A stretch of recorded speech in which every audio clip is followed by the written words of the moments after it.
जय श्री कृष्ण। स्वागत है आपका सारथी त्रिशला के साथ। कैसे हैं आप लोग? घर में सब कैसे हैं? ज़रूर बताते रहा करिए।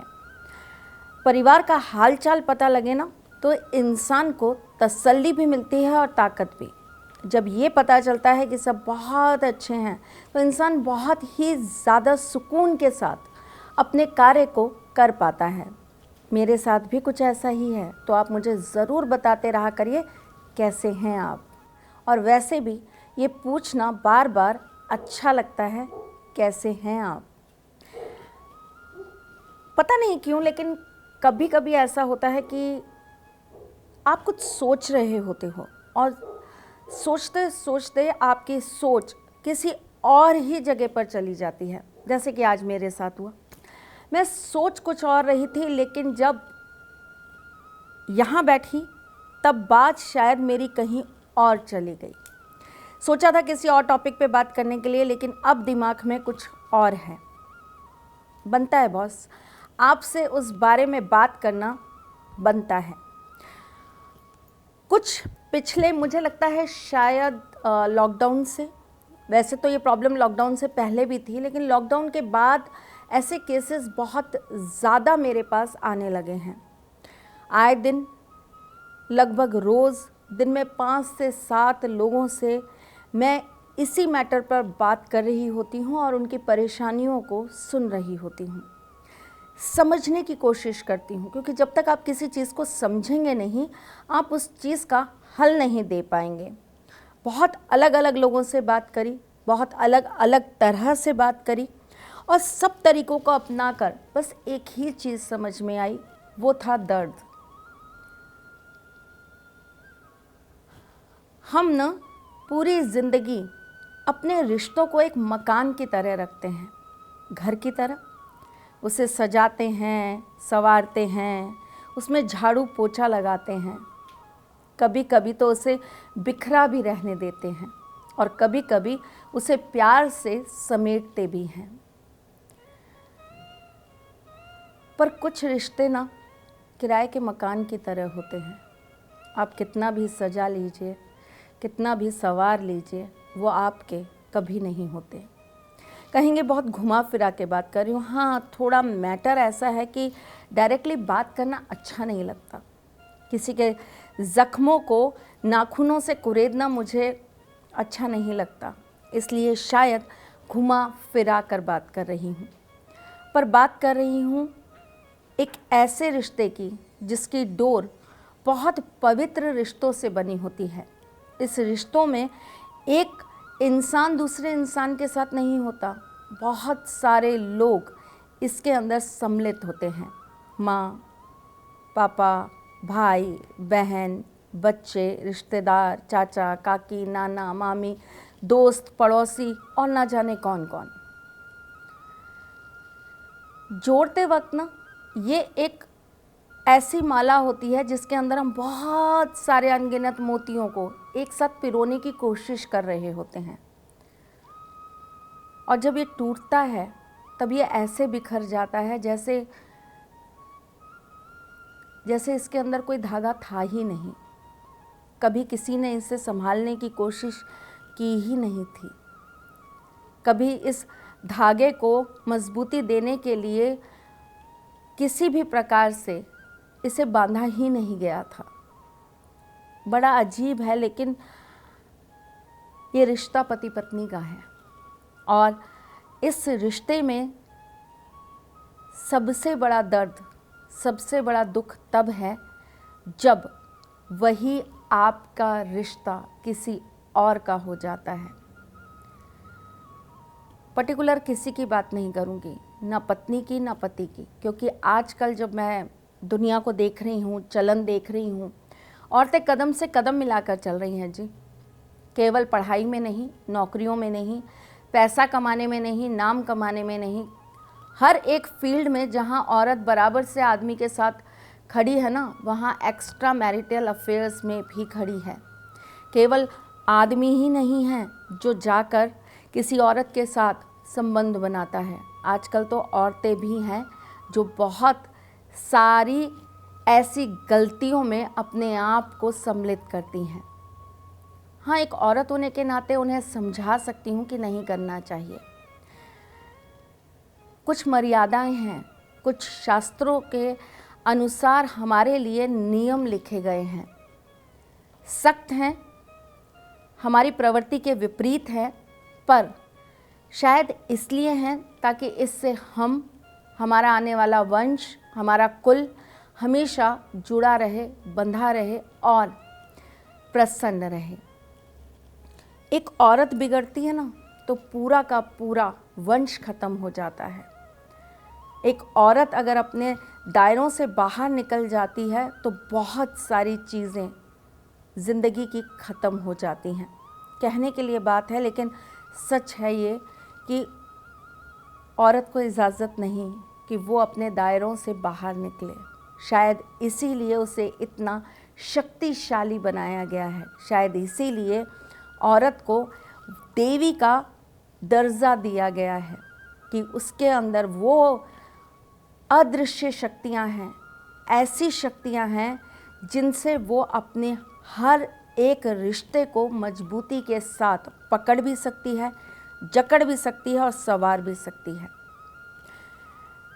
कहाँ कमी होती है, क्यों कमी होती है, ये एक बहुत ज़्यादा लंबी डिबेट है जिसे शायद अगर हम पूरा करने चलेंगे तो उम्र गुजर जाएगी, बात पूरी ही नहीं हो पाएगी।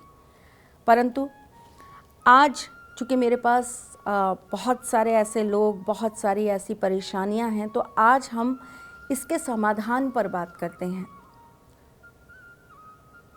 आप गलती से गलत रास्ते पर चले गए हैं तो भी एक बार सोचिए कि आपने किया क्या है।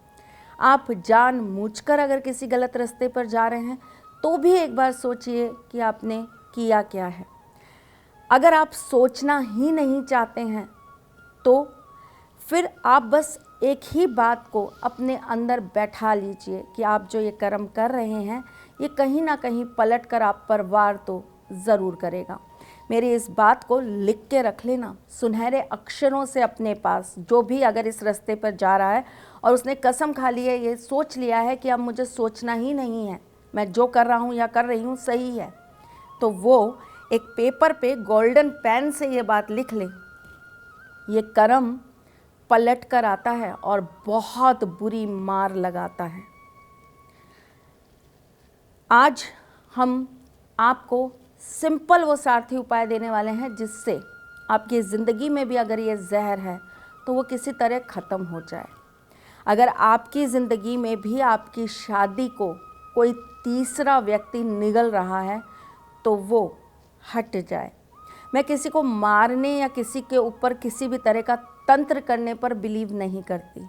मैं बिलीव करती हूँ अपने आप को मजबूत करने पर। मैं बिलीव करती हूँ अपने रिश्तों को और ज़्यादा मजबूती देने पर। मैं ट्रस्ट करती हूँ इस बात पर कि आप और ज़्यादा प्रेम दीजिए और ज़्यादा समर्पण दीजिए ताकि आपका रिश्ता और ज़्यादा मजबूत हो जाए। हाँ, मुश्किल होता है कि हम जब किसी ऐसे रिश्ते से गुज़र रहे हों जहाँ हमें धोखा मिल रहा हो, जहाँ हमें बार बार फरेब दिख रहा हो, उस रिश्ते में प्यार देना बहुत मुश्किल है, उस रिश्ते को संभालना बहुत मुश्किल है। लेकिन फिर भी बहुत सारे लोग हैं जिनके पास शायद गुंजाइश है, जो अभी उस स्टेज तक नहीं गए हैं जहाँ पर सब कुछ ख़त्म हो चुका है। तो उन लोगों के लिए आज एक आस, आज एक नई रोशनी ज़रूर देने आई हूँ। बहुत छोटा सा उपाय है, बहुत प्यार से समझिएगा, बहुत प्यार से करिएगा ताकि आपकी ज़िंदगी में ये ऐसा चमत्कार बन जाए जिससे आपकी बिगड़ी हर एक बात संवर जाए। करना क्या है आपको, मंगलवार की शाम आपको पान का एक पत्ता लेना है, उसके ऊपर आपको थोड़ा सा सिंदूर रख देना है। ये सिंदूर लाल रंग का होगा। इसके अंदर 2 बूंद आप इत्र डालेंगे, 2 बूंद आप सरसों का तेल डालेंगे और इसके अंदर आपको गुलाब की पंखुड़ियों का पेस्ट बनाकर वो भी मिला देना है। गुलाब की पत्तियों को थोड़ा सा पीस लीजिए और उसका जो पेस्ट मिले वो थोड़ा सा उसके अंदर मिला दीजिए। इससे एक तिलक तैयार होगा। इस तिलक को पान के पत्ते के ऊपर रख कर आपको हनुमान जी के सामने रख देना है। 7 बार हनुमान चालीसा का पाठ करना है, अपने मन की मनोकामना बोल देनी है। अपने घर के उत्तर दिशा में, आपके घर की जो भी उत्तर दिशा हो, वहाँ की जो दीवार हो, उसके ऊपर आपको जाकर एक स्वास्तिक बना देना है।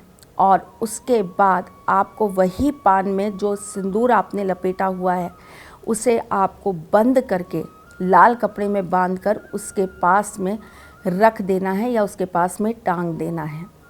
ये कार्य करने के करीबन 11 दिन के अंदर आपको इसका असर समझ में आ जाएगा। आपकी ज़िंदगी के अंदर एक बहुत ज़बरदस्त बदलाव आएगा। जो भी तीसरा आपकी ज़िंदगी के अंदर तांडव मचा रहा है, उससे आपको निजात ज़रूर मिलेगी। अगर बहुत ज़्यादा तकलीफ़ है और आप इस चीज़ का कोई हल नहीं पा रहे हैं, तो ये छोटा सा उपाय ज़रूर करिएगा। आपके घर में जब जब प्रॉब्लम्स आती हैं, एक चीज़ ज़रूर देखने की कोशिश करिएगा कि क्या आपके घर का नॉर्थ ईस्ट आपको परेशान कर रहा है। आपके नॉर्थ ईस्ट में क्या कुछ ऐसा रखा है जिससे आपके रिश्तों में दिक्कतें बढ़ती जा रही हैं। काले रंग का प्रयोग कम से कम करना चालू कर दीजिए। आप सुबह सवेरे उठकर सूर्य को जल चढ़ाना तुरंत प्रभाव से चालू कर दीजिए। जब जब भी मैरिज लाइफ में प्रॉब्लम आती है ना, इसका सबसे बड़ा कारक शनिदेव होते हैं। और शनि को सही करने के लिए उनके विपरीत ग्रहों को बलि कर दीजिए, यानी कि सूर्य को जल चढ़ाना चालू कर दीजिए, गुरुवार को पूजन करना चालू कर दीजिए, मंगलवार को हनुमान बाबा की सेवा चालू कर दीजिए।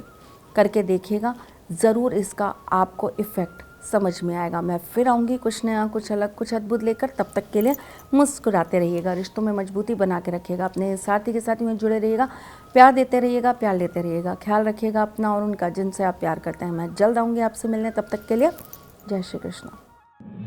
सारथी माँ त्रिशला ज्योतिष के क्षेत्र में विश्व विख्यात नाम है। ज्योतिष शास्त्र में पीएचडी माँ त्रिशला पिछले 22 वर्षों से ज्योतिष की सभी परंपरागत विधाओं के साथ साथ अनेक दुर्लभ गुण विधाओं जैसे परछाई एवं नव्स के अध्ययन से अपनी सटीक भविष्यवाणी और पूर्वानुमान के लिए विख्यात हैं। अपने उपायों द्वारा लाखों लोगों का जीवन संवार चुकी माँ त्रिशला लगातार 2016 से ज्योतिष विभूषण अवार्ड प्राप्त कर रही हैं। साल 2018 में उन्हें उत्तराखंड के मुख्यमंत्री त्रिवेंद्र सिंह रावत ने ज्योतिष विभूषण अवार्ड से सम्मानित किया था और साल 2016 में उन्हें राजस्थान में बेस्ट एस्ट्रोलॉजर के अवार्ड से नवाजा जा चुका है।